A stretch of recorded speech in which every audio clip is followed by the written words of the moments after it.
नमस्कार, मी स्नेहा परब। आज आपण आंबा नारळ बर्फी कशी बनवायची ते बघूया। त्यासाठी लागणारं साहित्य,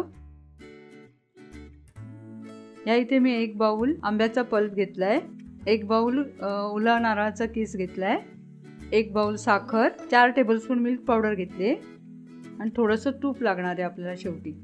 या इथे मी ओल्या नारळाचा किस घेतलाय ना, तो मी विळीवर किसून त्याच्यानंतर मी मिक्सरला जरा फिरवून घेतला, छान असा बारीक होतो तो। चला तर मग आता आपण आंबा नारळ बर्फी करायला घेऊया। आता आपण ना गॅस चालू करूया आणि यात आधी आपण ना ओलं खोबरं भाजून घेऊया। जरा ड्राय झालं तर बरं, ते जास्त दिवस टिकेल बर्फी। मग आपली बारीक गॅस करून आपण बारीक गॅसवर छान असं परतून घ्यायचं आहे खोबरं, हे खरपूस होईपर्यंत। त्यातलं फक्त ओलसरपणा कमी होईल एवढं बघायचं आपल्याला। तेव्हा मी मिक्सरला लावल्यामुळे ना छान असं बारीक झालंय ते। त्याच्यावर किसलं ना वेळीवर का थोडेसे मोठे मोठे त्याचे पडतात तुकडे, ते मग चांगले वाटत नाही। असं हे अशी बारीक झालं ना का तर बर्फी पण आपली सुंदर दिसणार, दिसायला छान दिसणार, प्लेन एकदम।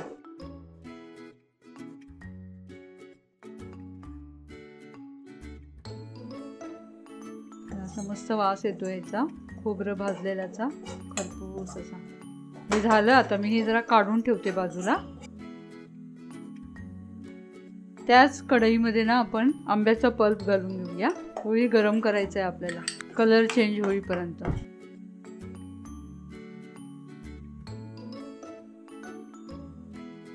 गॅस बारीक आहे आपला, बारीक गॅसवरच हे सर्व करायचं आहे। पटकन भाजलं जातं ते बघा, छान झालंय आपला।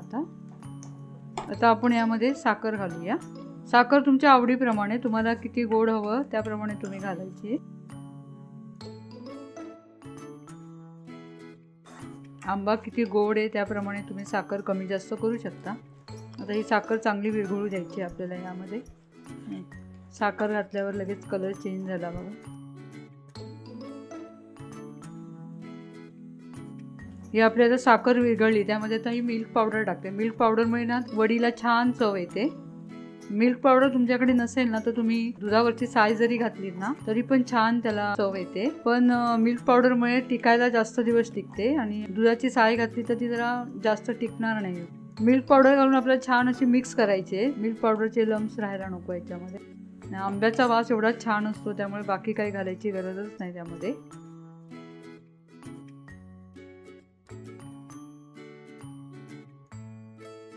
आता हे आपली मिल्क पावडर पण छान मिक्स झाली आहे, त्याला चांगली उकळी पण आली आहे। हे बारीक गॅसवरच सर्व करायचं आहे, जास्त मोठा गॅस करायचा नाही आपल्याला। मोठा गॅस केला तर खाली लागू शकतं ते। त्याला छान मिक्स झालं आहे हे। आता पूर्ण 1 बाउल साखर घातली आहे मी त्या ह्याच्यामध्ये। आपण जे खोबरं घेतलेलं ना 1 बाउल, ते आता यात मिक्स करूया। बघा, एकजीव झाल्यावर वाटत सुद्धा नाही यामध्ये खोबरं घातलंय असं दिसतं का बघा। छान मिक्स झालंय आता हे।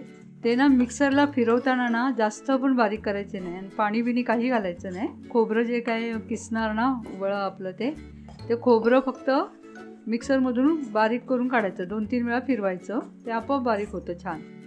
आता यात आपण काहीही टाकणार नाही आहोत। तुम्हाला जर हवं असेल तर तुम्ही ड्रायफ्रुट्स वगैरे टाकू शकता। हे आता एकदम असं घट्ट करायचं आहे आपल्याला।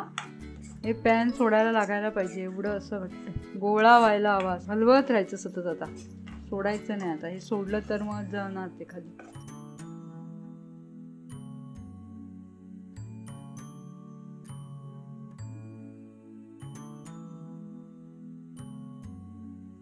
कढई सोडायला हवी तरच ते झालं म्हणायचं आपलं मिश्रण।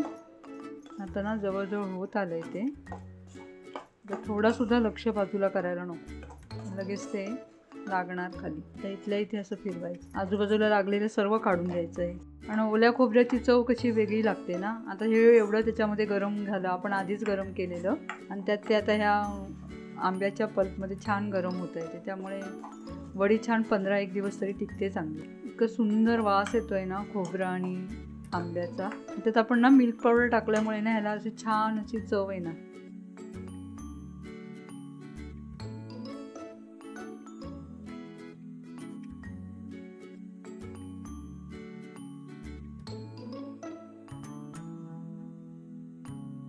आता ना मी थोडंसं तूप घालते याच्यामध्ये, का तर ते साईडने लागायला नको. मग पाव चमचा फक्त, जास्तही नाही घालायचं आपल्याला. तूप घातल्यामुळे ना खाली लागणार नाही. ते चमच्याचं पण काढून घ्यायचं मध्ये मध्ये, कारण ते घट्ट होणार नाही. तर मिक्स व्हायला पाहिजे ना, ते तर हलवत राहायला पाहिजे बघा. असं नाही तर मध्ये ना ते लागणार लगेच, कारण आता ते घट्ट होत आलंय ना. एकदम मंद गॅसवर करायचं आहे आता. जरासुद्धा बाजूला होता कामा नये. तसं ड्राय व्हायला पाहिजे एकदम. अजून सुद्धा आहे ओलसर ते.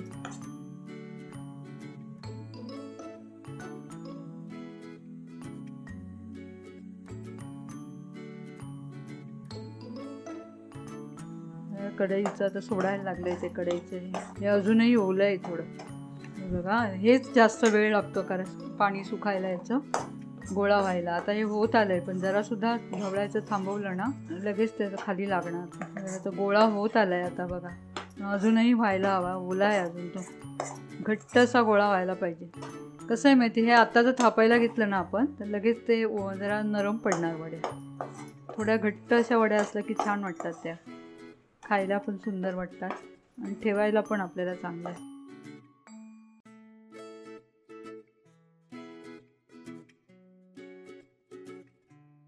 ड्राय होत आलं आता, गोळा झाला बघितलं. आता आपल्याला थोडं थंड करायचं हे आणि मग हे थापायला घ्यायचं आहे. अजून आहे जरा थोडं 5 मिनिटं. गोळा झाला ऑलरेडी. हा बघा, हा सगळा खेचून घेतोय. कढईचं सर्व काढून टाकलं ते. हे आता मी गॅस बंद करते. हे आपलं झालं आता. हे थंड करायचं आणि आपल्याला थापायचं आहे. आता मी हा बघा गॅस बंद केला. बटर पेपरला तूप लावलेलं आहे. आपण हा आता गोळा जो काही केला ना तो मगाशी, तो आता ह्याच्यावर घालून घेऊया. थंड व्हायला ठेवायचं आहे आपल्याला. थोडं गरम आहे आता हे, थोडं थंड व्हायला हवं आहे. जास्तही थंड नाही करायचं. थोडं गरम असतानाच एका पेल्याला ना तूप लावून घ्यायचं आणि ते थापायचं. मग ते छान थापलं जातं. गरम गरमच जरा करायचं आहे आपल्याला हे. आता आपण ना हाताने असं छान असं मळून घेऊया. पेल्याने आपण आता हे थापून घेऊया. पेल्याला इथे तूप लावायचं जरा, किंवा थोडं थंड झालं ना तर हाताने करू शकतो आपण प्लेन. जरा गरम आहे जरा ते. असा चौकोनी आकार देऊया आपण याला. हे बघा, आपण असं थापून घेतलं. हे थंड व्हायला ठेवूया आता जरा. हे थंड करत ठेवूया आपण थोड्या वेळासाठी. नंतर आपण इथे वड्या पडूया.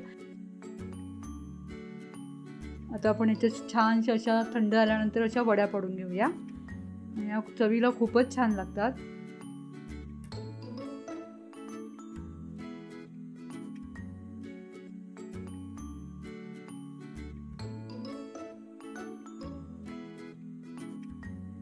तुम्ही नक्की करून बघा. माझा हा व्हिडिओ जर तुम्हाला आवडला असेल तर माझ्या व्हिडिओला लाईक करा.